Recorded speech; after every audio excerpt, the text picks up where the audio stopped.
Hello and a very warm welcome to the Analyst dated 11 June 2025 brought to you by Vajiram and Ravi, wherein we'll be covering the 7 set of current affairs issues which have featured in today's newspaper. And the handout of this very discussion is available in the description below for your future reference. Beginning with the analysis section, firstly, we'll try to understand that why when it comes to India, we are witnessing a declining trend with respect to total fertility rate and what are going to be its implication. Moving on to the second topic, herein we'll understand the pillars of Bharatiya model of inclusive development, and we'll also be understanding that is India's growth inclusive or not. Moving on to the simplified section, herein we'll be covering the 5 set of current affairs issues in the most simple manner possible, and we'll also be doing the necessary value addition which would be relevant for your prelims examination. So stay tuned. So, beginning with the first topic, which is related to declining fertility trends when it comes to India. This particular topic you can associate with GS paper 1, basically population and associated issues. What is the context? So, the United Nations Population Fund has come up with this particular year report, wherein it has pointed out that the total fertility rate when it comes to India has fallen even below the replacement level fertility rate. Okay, so it has fallen to 1.9. Now, the first thing that we'll be looking into with respect to this particular issue is certain prelim pointers with respect to this particular body. So, it is a UN agency which was created way back in 1968 to look into the execution of the programs and the project which are related to population related issues, sexual and reproductive health. In 1987, it was officially renamed as United Nations Population Fund, but we retained the original abbreviation, that is UNFPA. That is the reason in my PPT also I have used this abbreviation only. Now, what is the mission of this particular UN agency? So, the mission is to make sure that every pregnancy across the world is wanted. So, we don't want unwanted pregnancy. It has to make sure that the childbirth is safe and every young person's potential is fulfilled. Its headquarters is based in New York, and this particular agency provides the funds, carry out the research, advocacy programs in 3 major areas. Basically, reproductive health, population related issues when it comes to developed and developing countries, and based on their issues, this agency would be advising the respective government that how they can tackle or address their population related issues. And it also looks into the issues which are related to status of women. Okay, for example, gender gap when it comes to education, political representation, etc. Now, let's look into what the report has to say when it comes to India. So, the report has pointed out that when it comes to India, the fertility rate has fallen even below the replacement level total fertility rate. Now, first thing that we need to understand is what is this total fertility rate? So, total fertility rate basically refers to the number of children a woman is expecting to have, okay, the number of children a woman can rear in her entire reproductive age, okay. And what is this replacement level fertility rate? So, replacement level fertility rate is basically 2.1. It basically implies that the current generation is producing enough number of children so that the current generation can replace it. Okay, as you can see here, it is the rate needed for each generation to replace the previous generation's population. So, when it comes to India, the total fertility rate has fallen below this replacement level fertility rate also, and when it comes to India, it is 1.9, as you can see from this data point also. And in 2024, UPSC has directly asked a question on this particular concept also. So, make sure that you understand this concept. And the report has further pointed out that India has become the world's most populous nation, surpassing China, because China is having a population of 141.61 crore, but when it comes to India, in 2025, we are expected to have a population of 146.39 crore. What the report further says? So, when you talk about this year report has pointed out that there is a real fertility crisis. Why? Because a vast number of people are unable to create the families that they actually want. They are not able to increase their family size to a level they actually desire to. What are the reasons? Why they are not able to, or they are not ready to rear more number of children? It is because of inflation. Okay, education has become so costly. Recent case going on in Delhi schools also. The Housing rent has increased manifold because of inflation. There is increased job insecurity because of rise in gig economy, casualization of the workforce, etc. And there is a lot of anxiety with respect to the future, with regard to because of the climate change, political instability, etc. These are some of the reasons because of which the couple is not ready to rear more number of children. And the report has pointed out that what people actually need. So they need paid family leave. So we are not just talking about the maternity leave, but we are also talking about the paternity leave. Because one of the reason why females are not ready to reproduce more number of children is lack of suitable partners. Because even today in India, the husbands do not usually, contribute when it comes to rearing a child. Okay, the unpaid care burden work has to be solely borne by the woman. So we need paid family leave. So we are talking about maternity leave as well as paternity leave. So this child rearing responsibility needs to be equally shared between the male and the female. Then affordable fertility cares should be provided because infertility is on a rise in the southern states. And supportive partners should be there, and for that the government needs to carry out gender sensitization right from the schools. Let's look into other data points also with respect to the falling fertility rate in India. So we have the National Family Health Survey of 2019 and 21, and what this survey basically points out that when it comes to total fertility rate at the national level, it has already reached to 2.0 in 2021. Okay, as you can see from this data point also, we had total fertility rate of around 5.6 way back in 1970s, and we have been able to reduce it to 2 in 2020. This survey further points out that there are only certain states wherein we are witnessing higher total fertility rate. So these are basically Bihar, Meghalaya, Uttar Pradesh, Jharkhand and Manipur. What are the reasons? So reasons have been explained in this particular image. So if you look at Bihar and Jharkhand, women literacy is quite low. This is one of the reasons why we have higher fertility rate in Bihar and Jharkhand. Okay, because if the women are not literate, they would not be able to participate in the workforce. So they would be basically being economically dependent upon their male partners. Okay, and they are not able to effectively utilize or realize their reproductive rights. Then if you look at the number of women who have entered into the workforce in all the states, the data is very dismal. Then early marriage is something that we are witnessing at a higher rate in states like Bihar and Jharkhand. That is another reason why we have higher fertility rate when it comes to these two states. And when you talk about the use of contraceptives, okay, that is very less.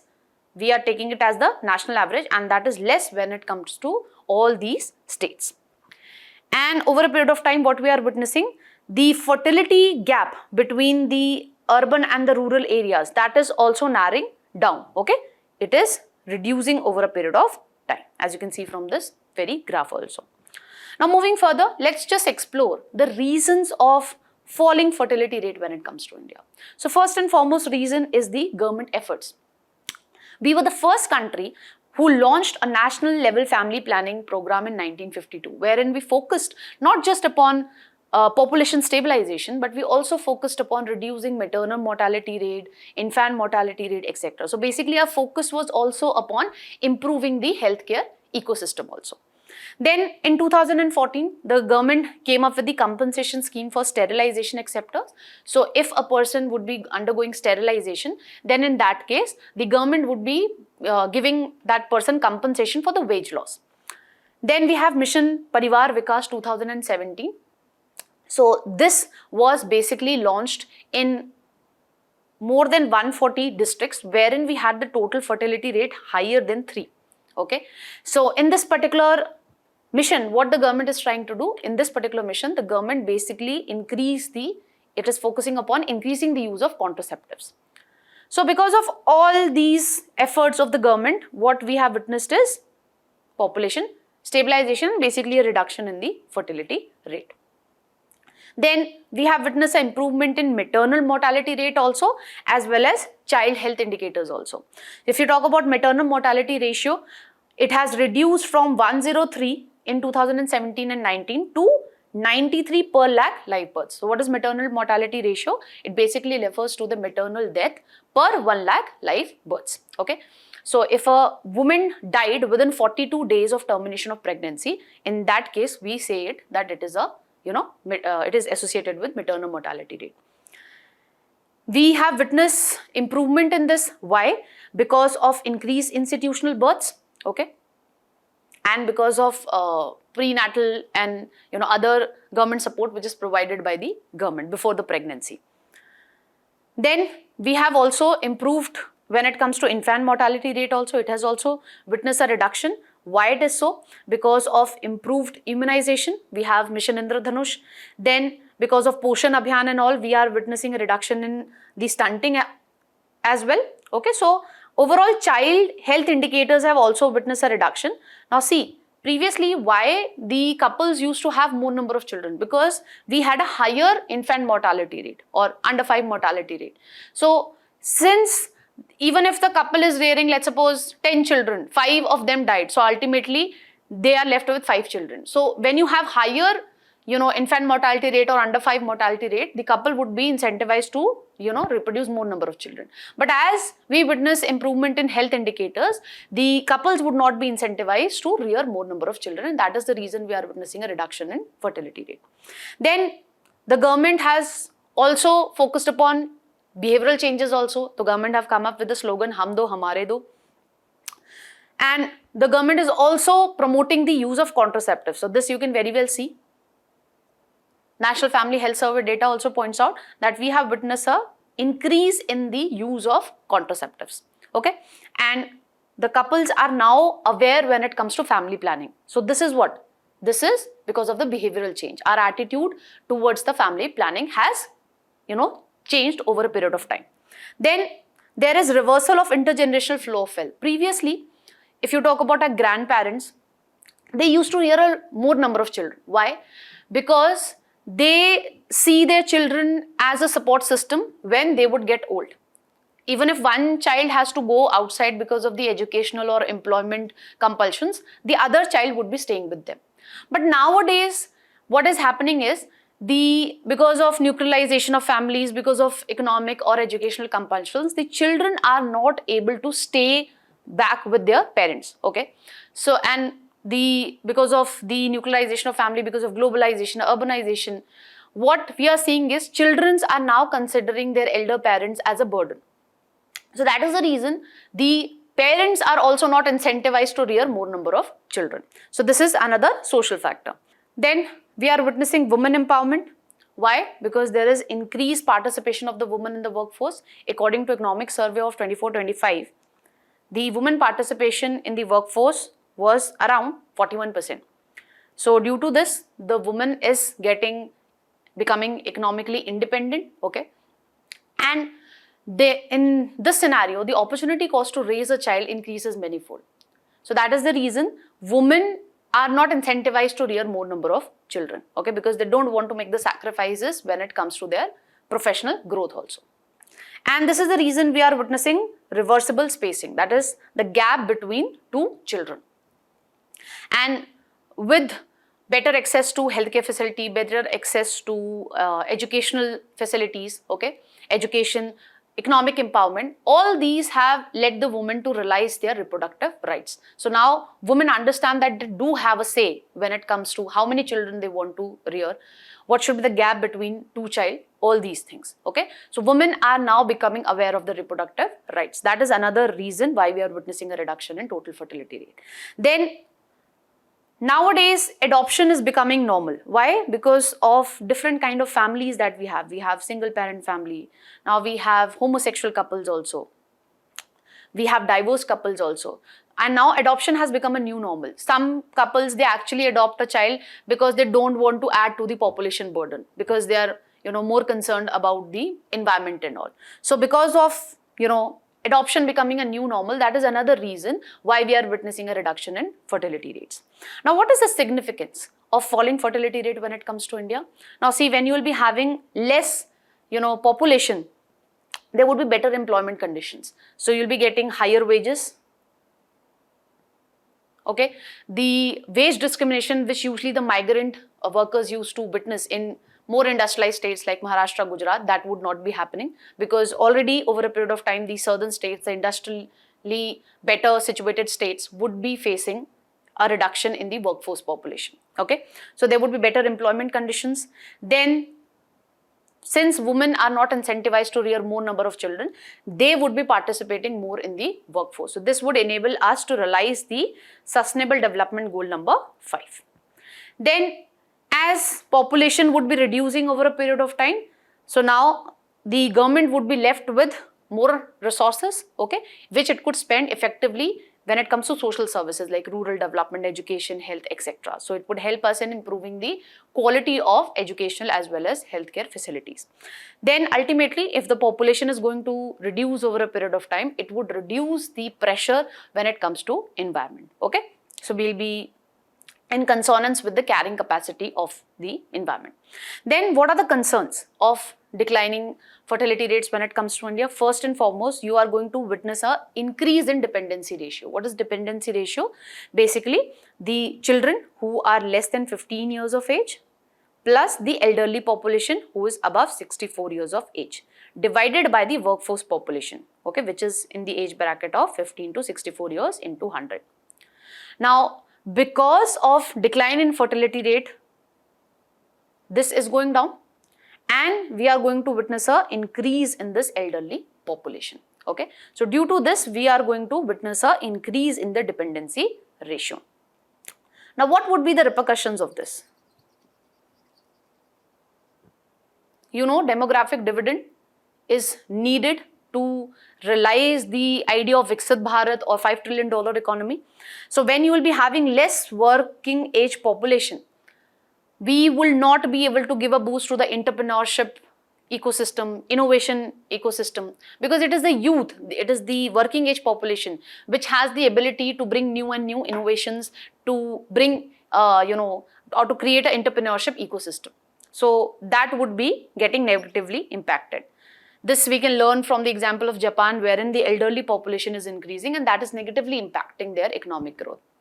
So this could be the situation with India as well, because the fertility rates are showing a declining trend when it comes to India also.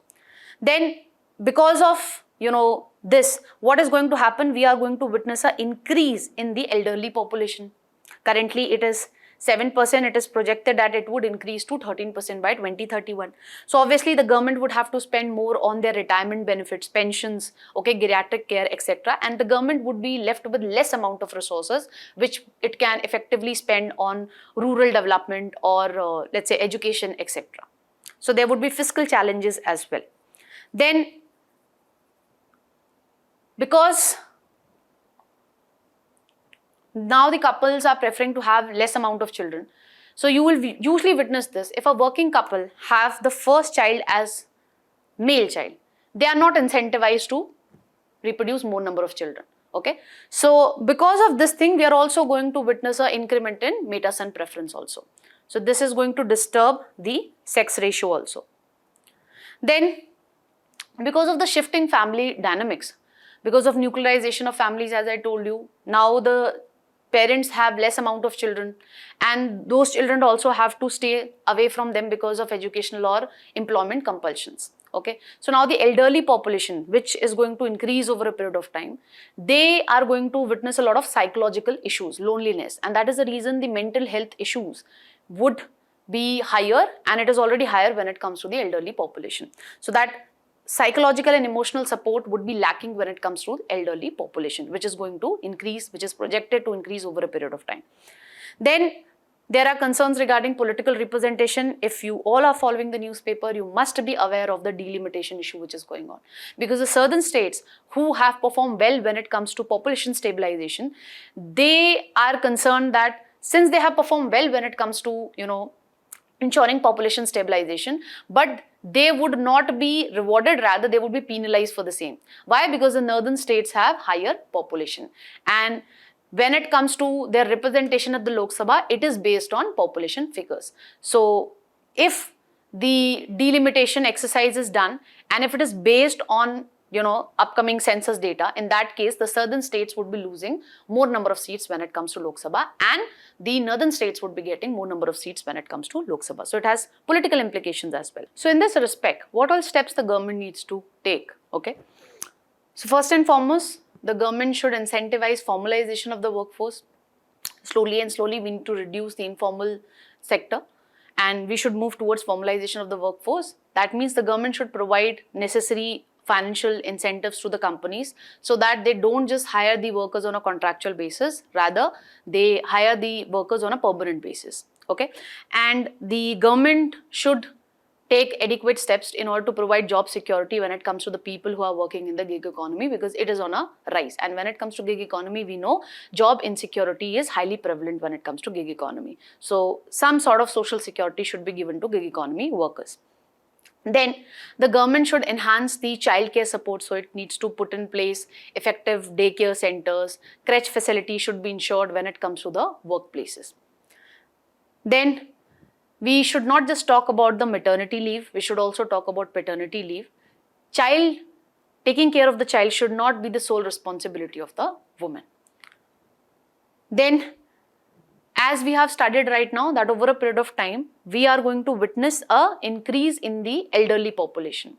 So we should make sure that this elderly population do not become a burden. How we can make sure that? By providing necessary amount of skills to the elderly population. And we can replicate the international practices also, like Scandinavian model. See, providing financial incentives to the couple that you rear more number of children, that policy is not going to work. It has failed in majority of the countries. So what we need to do, we need to go by Scandinavian model, wherein the government basically enhanced the childcare support and it took into account the gender equality measures, basically talking about or giving paternity leaves also. That is something that we need to adopt when it comes to India also. And we can adopt the Switzerland Time Bank initiative also. What is this Time Bank initiative? Let's suppose I am young right now. If I am taking care of an elderly person, then that time will be getting deposited in the time bank. And once I will become old, I can use this time bank and some other person would be taking care of me. Okay, so all these things could be implemented in order to make sure that we do not witness further reduction in the fertility rate, because already it has gone below the replacement level fertility rate also. That's all that we need to know with regard to this particular topic. I have framed a practice question for you. Do practice this question and let us know your answers in the comment section. With this, let's move on to the next topic. Now, beginning with the second topic, which is dealing with Bharatiya model of inclusive development. This particular topic you can associate with GS paper 3, inclusive growth and issues arising from it. An article has appeared in Indian Express, which basically talks about India's inclusive development model. Now, first thing that we need to understand is what is inclusive growth. So, inclusive growth basically in simple terms implies that every segment of the Indian society is not just a recipient of the fruits of economic growth, they are also contributing to economic growth. Okay. So if you go for a formal definition given by OECD, inclusive growth basically implies creating opportunity for all segment of the population and distributing the fruits of economic growth both in monetary as well as non-monetary terms fairly across the society. What are the elements of inclusive growth? So we focus upon poverty reduction, lifting more people out of the multidimensional poverty. Industrial development, basically focusing upon the manufacturing sector, because manufacturing sector has a higher employment elasticity. Then making sure that we have balanced regional development. There is an element of sustainability also. It talks about equal distribution of income. So there should be equality when it comes to distribution of income also. Focusing upon social sector development, that means government needs to increase its expenditure when it comes to health, education and rural development. Then focusing upon agriculture development, because even today more than 40% of our workforce is still dependent upon agriculture. So agriculture still remains the backbone of the Indian society. Then we focus upon employment generation also, basically addressing the issue of jobless growth.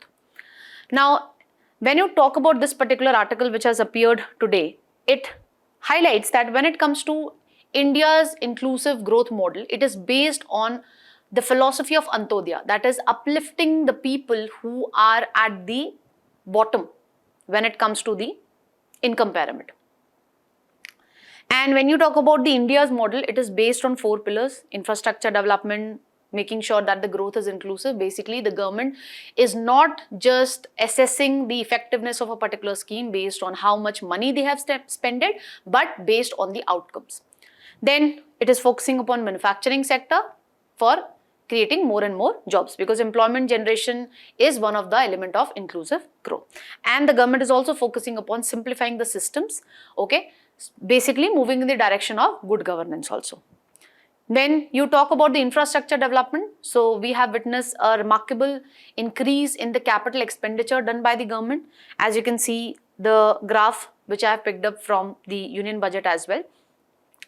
So this year union budget has pointed out that when you talk about the capital expenditure done by the central government as a percentage of the total expenditure, it has increased to 21% roughly.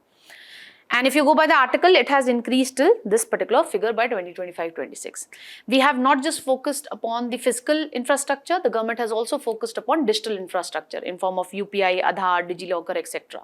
And when you talk about the digital public infrastructure, the government is also collaborating with other countries, sharing this particular ecosystem with them as well. Okay, so this digital public infrastructure has helped us in democratizing the technology, making the government services more accessible to the people. As I told you, the government now focuses more upon the outcomes. So this are the data pointer that I have taken from Economic Survey of 23-24. You can quote it in your answers with respect to what is the outcome when it comes to PM Ujjwala Yojana, Swachh Bharat Mission, Jan Dhan Yojana, PM Awas Yojana, Jal Jeevan Mission, etc. So the government is focusing that the growth is inclusive by looking into the outcomes of a particular scheme, not just the money that they have spent it on a particular scheme. Then the government is focusing upon manufacturing sector basically to address the issue of jobless growth. So for that, the government has come up with production linked incentive scheme. Through this, the government is trying to give a boost to the domestic manufacturing capacity, and the firms would be getting the financial support from the government based on incremental sales. How much sales they have increased, based on that they will be getting the financial support from the government. And when it comes to PLI scheme, the electronic manufacturing sector has performed remarkably. When you look into the overall achievement of the scheme, which is applicable for 14 sectors, okay, so we have been able to realize this much of investment, production value has increased this much. Through this particular scheme, we have been able to generate 9.5 lakh direct as well as indirect jobs, and this has given a boost to export-led growth idea as well. And the government is also focusing upon simplifying these systems, for example, Digital Personal Data Protection Act, citizens charters, etc. Basically moving in the direction of good governance, making governance more accessible to the people. That is also an element of inclusive development. Now, 2024, UPSC has asked a question with respect to the trend and patterns of public expenditure on social service. So this data point I have taken from Economic Survey of 2023 and 24. So as you can see, what we are witnessing is the central as well as the state government, both are spending higher amount when it comes to the social services from 2017-18 till 2023-24. So if you talk about expenditure as a percentage of GDP, government expenditure done on social services as a percentage of GDP, so it has increased from 6.7% to 7.8%. If you break down it further in terms of education and health, so education may it was 2.8%, now it is 2.7%, it has actually reduced. Health may it has increased 1.4% to 1.9%. And others basically include whatever expenditure the government is doing on rural infrastructure as well as rural development. Now, let's look into this particular debate that when it comes to India, is it progressing towards this idea of inclusive development or not? So, there are certain data points which points towards this thing that yes, India is making a progress towards this idea of inclusive development. We have been able to reduce the multidimensional poverty, okay? Between 2013-14 to 2022-23, we have been able to bring 17% of the people out of multidimensional poverty, and this is based on the Niti Aayog report itself. Then, because of the Jan Dhan Yojana, We have been able to enhance financial inclusion in the rural as well as semi-urban areas, and we are also focusing upon financial inclusion of the women, because 55% of the account holders, when you talk about the Jan Dhan Yojana, are basically the women. Then the increased expenditure done on the social sector by the government has manifested in improved ranking when it comes to HDI, okay, Human Development Index of 2025. So our HDI value has increased from 0.67 from 2022 to roughly 0.68. Then the accessibility with respect to education has also improved. When you talk about the higher education, we have been able to attain gender parity. Okay, gender parity basically talks about your female gross enrollment ratio divided by the male gross enrollment ratio. Here we are talking about the higher education. So it is already above 1 from 2017-18 onwards only. So the access to education when it comes to females have increased. Lastly, because of the expenditure done by the government when it comes to healthcare, we are witnessing improvement when it comes to life expectancy. It has increased from 58.6 years to 72 years in 2023-24, and because of the increased expenditure done by the government on healthcare services, for example Ayushman Bharat Yojana, etc., we are also witnessing a reduction in out-of-pocket expenditure done on the health. So if you go by the National Health Accounts 2021-22, the out-of-pocket expenditure done on health has reduced from around 62% in 2014-15 to around 39% in 2021-22. So these data points you can quote in your answers as well. Although these data present a very rosy picture, but there are still a lot of challenges when it comes to realizing this idea of inclusive development. First and foremost, increasing income and wealth inequality. So if you go by the recent Oxfam report, what we have found out that the top 1% of the people, they hold roughly 22% of the income and 40% of the wealth. Whereas if you talk about the bottom 50%, they control only 15% of the income. So income inequality, wealth inequality is on a rise, and we have discussed one of the element of inclusive growth is reducing the inequality, but it is rising. Then we have unbalanced regional growth also, and this has been outlined by this particular report, Relative Economic Performance of Indian States by Economic Advisory Council to Prime Minister's Office. What this report basically outlines that the 5 southern states are a major contributor to the GDP, whereas the northern states like the Uttar Pradesh and Bihar, they contribute less to India's GDP. Then when you talk about Indian society, gender inequality is still persistent. Okay, this can very well be validated by quoting the Global Gender Gap Report of 2024, wherein our ranking has deteriorated as compared to 2023. Why? Because of lack of political representation when it comes to women. If you talk about the Lok Sabha and the Rajya Sabha, we roughly have 14% representation of the women. And even though the women participation in the workforce has witnessed an improvement, it has increased to around roughly 41%, but even today we lack gender sensitive workplace, and because of this, once a female has a child, ultimately because of the unpaid care burden work, majority of the females actually have to drop out. Okay, so this is something mid-career dropouts we need to address by creating adequate crèche facility in the offices, by providing paternity leave also, not just maternity leave. Then we are witnessing jobless growth. So employment elasticity has reduced from 1 in 1970s to 0.1 today. What is employment elasticity?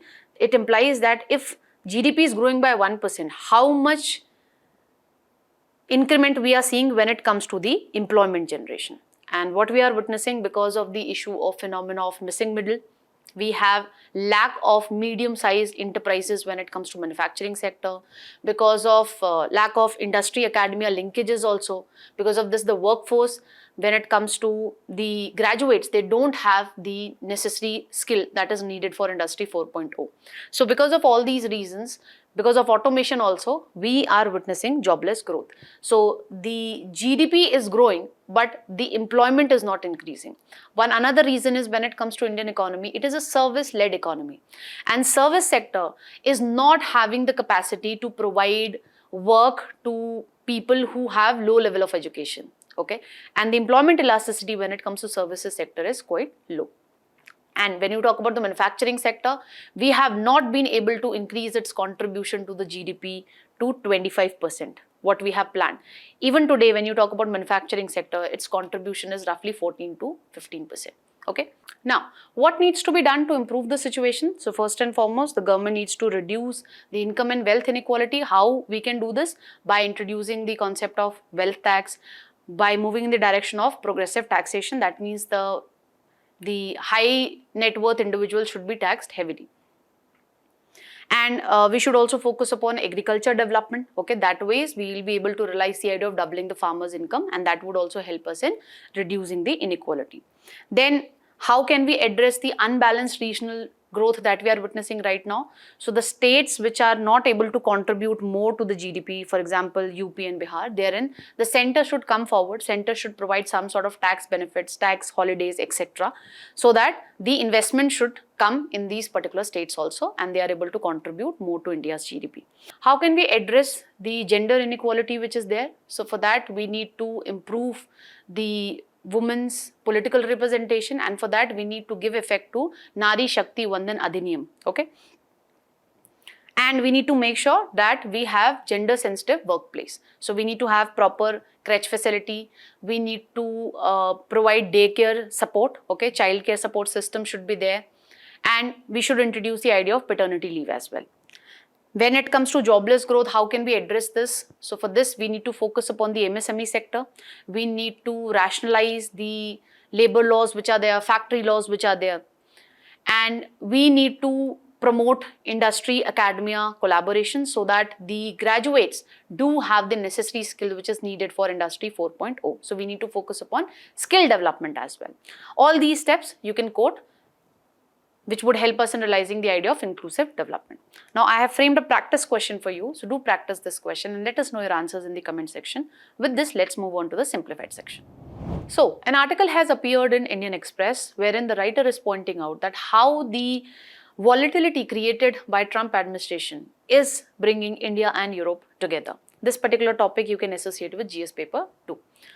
Now, the writer has made mention of the recent visit of Union External Affairs Minister Mr. Jaishankar to Europe this week, and the Honorable Prime Minister is also going to attend the G7 summit this year. These two visits basically point out what?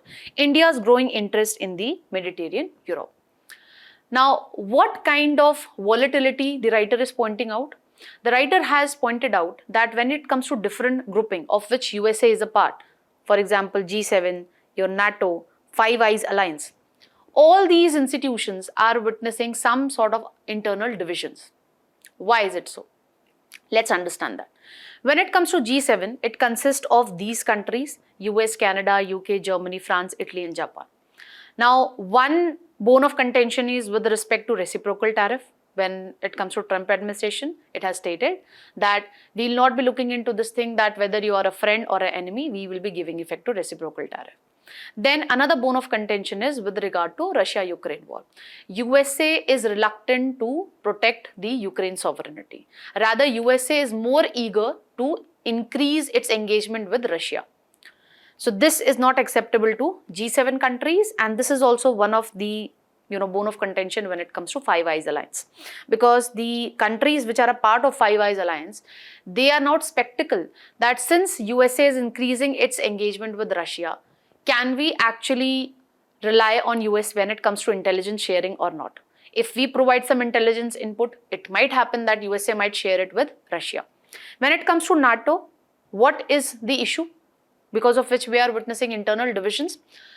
The issue is with regard to the defense expenditure. USA has stated that USA only is not going to bear the defense expenditure, because USA spent roughly 3.4% of its GDP when it comes to defense expenditure. So it has asked the other NATO allies also that you also increase your defense expenditure, increase it to 5% of your GDP.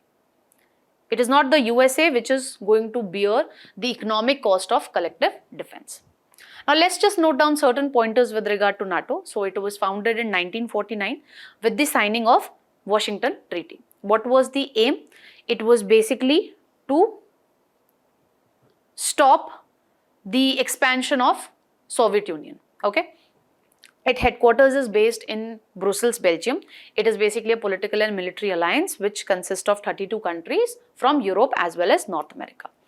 And this entity is formed on a principle of collective defense. This is mentioned under Article 5 of the Washington Treaty. What is this principle of collective defense? That if a X country would be attacking a NATO ally, then it would be considered that it is an attack on all the NATO members. And then all the NATO members would be responding. It is not this particular Y NATO country which would be responding, all the NATO members would be giving a befitting reply to this X country. This Article 5 was invoked only once in the backdrop of 1911 terrorist attack. These were the founding members. We have 12 founding members. Finland basically joined NATO in 2023. And what is the purpose of NATO? So it actually acts as a link between Europe and North America, and this enables the countries in these two regions to basically cooperate when it comes to defense, security, crisis management operations, etc. Let's just note down certain pointers with regard to Five Eyes Alliance also. So it was formed during World War II. Initially, only US and UK were apart. Later on, Canada, Australia and New Zealand joined this alliance. So we have 5 countries when it comes to Five Eyes Alliance. That is why the name is 5. What is the aim of this particular entity?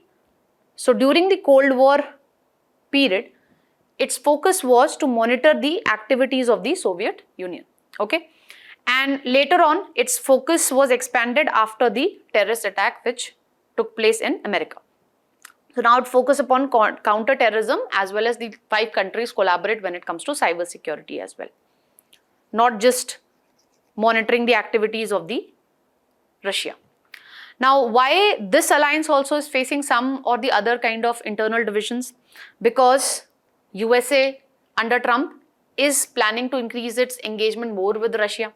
And this was one of the major reasons why this entity was created, to monitor the activities of Russia. Although over a period of time, its focus, its ambit has been increased, but it remains one of the major focus. Then there are conflicts with Canada. Recently, USA has given an offer to Canada that if you want to resolve the border issues and the tariff issue, become 51st state of USA, which the Canada administration has basically denied to. Then the Trump administration has also made some controversial statements with regard to Britain's political landscape. So because of this particular alliance is also witnessing some or the other internal division. Major reason of internal division is USA trying to increase its engagement with Russia. Now, as I have told you, why G7 or NATO are witnessing internal drift, okay? It is majorly because Trump administration is reluctant to defend the Ukraine's sovereignty, and it is rather eager to deal with the Russia. So this is the reason we are witnessing internal tensions when it comes to G7 bloc. So what is happening because of this? Canada is negotiating a landmark defense agreement with EU, and with this it would be able to reduce its dependence upon USA security guarantees. Similarly, even though UK has exited from European Union through Brexit, but in 2025 UK-EU Defence Pact was signed. This highlights Europe's strategic importance when it comes to Britain security matters. Germany also is carrying out massive expenditure on defense and related infrastructure.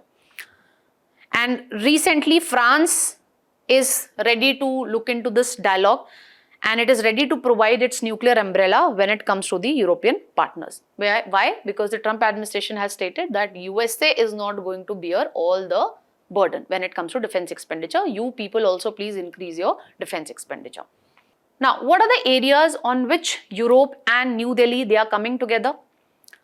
Both respect strategic autonomy, both understand the relevance of a nation's sovereignty. So now in this backdrop, the writer is pointing out that the impossible India-Europe free trade agreement now seems possible because the two are coming together. Then India Middle East Europe economic corridor would be enhancing the connectivity between the two also.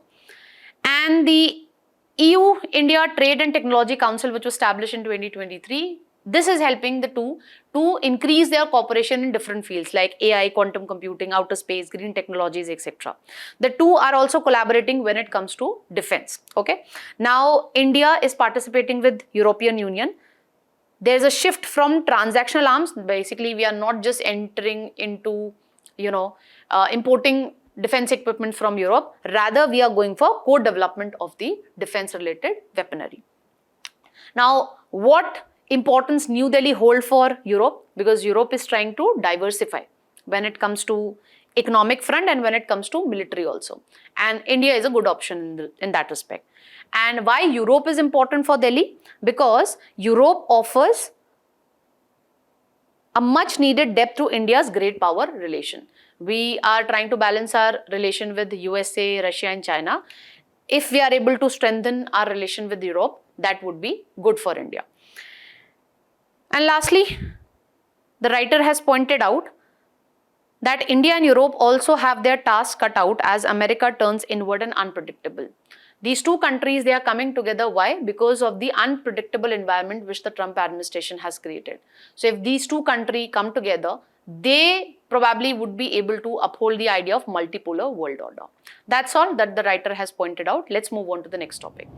Now, recently, Apple has come up with a research paper wherein it outlined that the popular AI models collapse as and when they are given with a complex problem. This particular topic you can associate with prelims, science and technology. So what the Apple has stated in its research paper, that the large reasoning models, they are not able to deal with a very complex problem. So their accuracy faces complete collapse beyond a increase in the complexity threshold.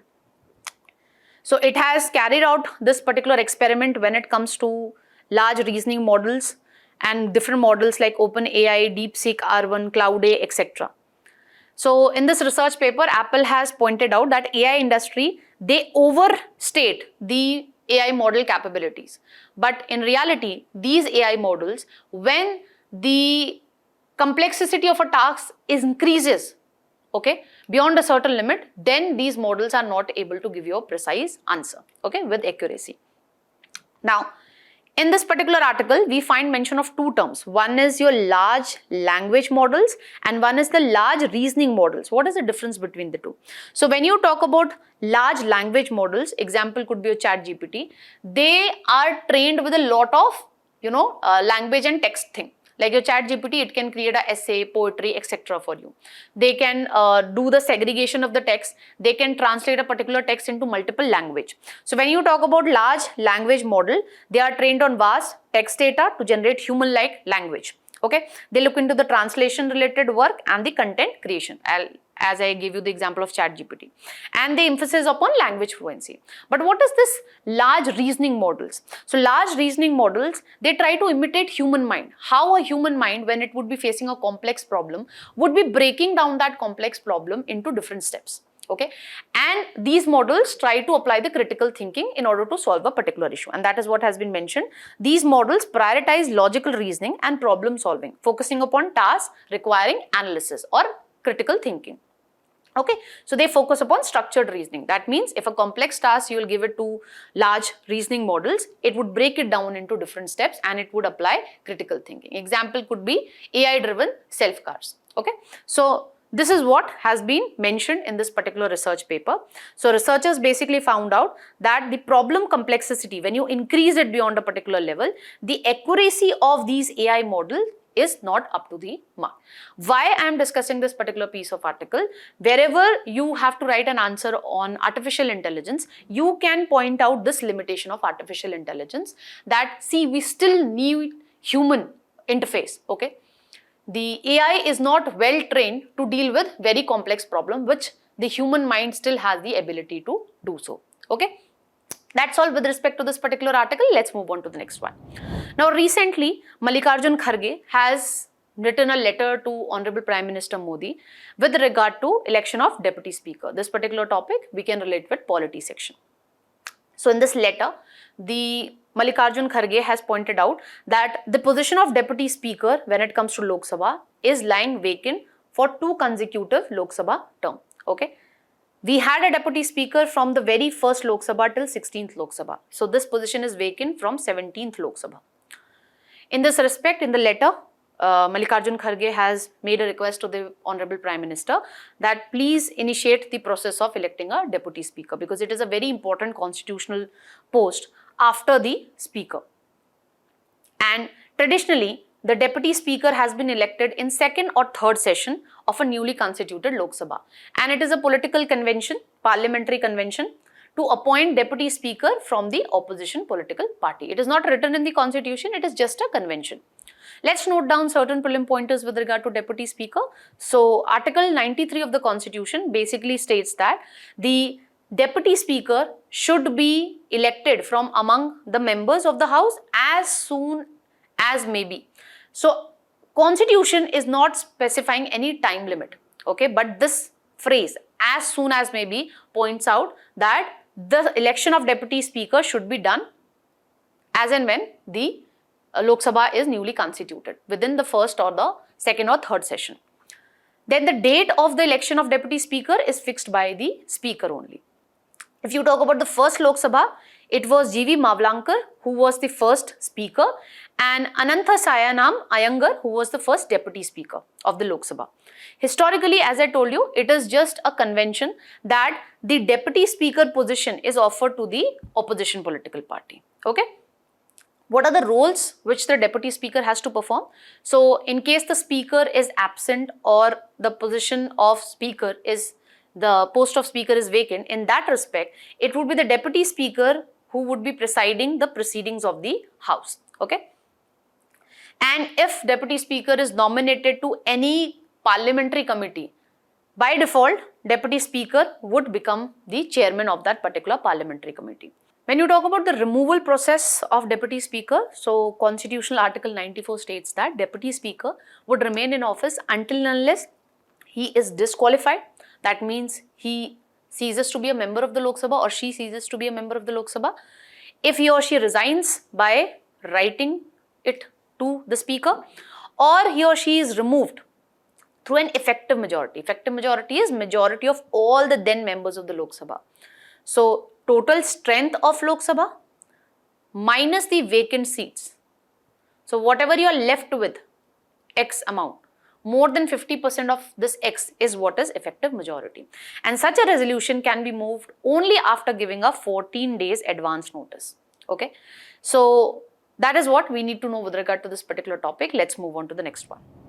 Now, recently, the Union Power Minister has stated that when it comes to deciding that whether the flue gas desulphurisation unit should be made mandatory or not, that decision would be based on the views expressed by the Central Pollution Control Board. This particular issue you can associate with prelims, basically the environment and ecology. So, whether we have to make flue gas desulphurisation units mandatory for the coal-powered thermal power plants or not, this decision would be taken by the government after the Central Pollution Control Board would be giving its viewpoint with respect to the same. If you talk about the current situation, 90% of the India's thermal power plants are not having this particular unit. And previously also, government has been extending the deadline with regard to fitting of this flue gas desulphurisation units when it comes to coal-fired thermal power plants. Now, what are these? The flue gas desulphurisation units basically helps in reducing the sulfur dioxide emissions, which actually leads to formation of sulfate aerosols.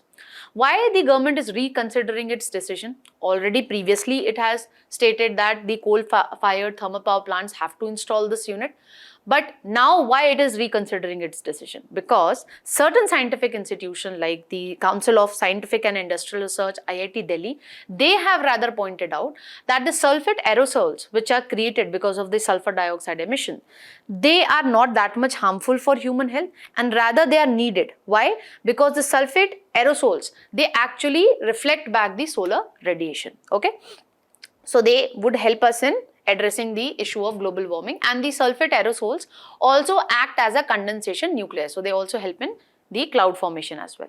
Now let's just note down certain prelim pointers with regard to flue gas. So this is basically a byproduct of burning fossil fuels. It consists a mixture of different gases like carbon monoxide, carbon dioxide, water vapor, nitrogen oxide, sulfur dioxide, etc. And why the name flue gas? Because it can easily escape the long pipes, chimneys, which were traditionally called flues. That is why the name flue gas. Now, what pollutants would be there in this flue gas? It totally depends upon what is the type of fuel which is being used by the thermal power plants and what is the combustion situation. Now, what is this flue gas desulphurisation units? So, it helps us in reducing the sulfur dioxide emission. As I told you, it leads to formation of sulfate aerosols. And it is effective in reducing the sulfur dioxide emission more than 95%, okay, approximately 95%. Now, how do we do that? So, in this particular flue gas desulphurisation unit, we have absorbents, okay, like ammonia, sodium sulfide, limestone. So, we allow the flue gas to be sprayed in a scrubber tower with a mixture of water and limestone, which would be acting as an absorbent. So it would be absorbing the sulfur dioxide because of certain chemical reaction that we are not going to get into detail. So basically you need to understand what? That in this flue gas desulphurisation units, we use certain kind of absorbents like ammonia, sodium sulfide and limestone. Usually we use this limestone at a greater level, okay, as compared to other absorbents. These absorbents help us in absorbing the sulfur dioxide, and they, as I told you, can remove up to 95% of the sulfur dioxide. Why we are focusing upon reducing the sulfur dioxide emission?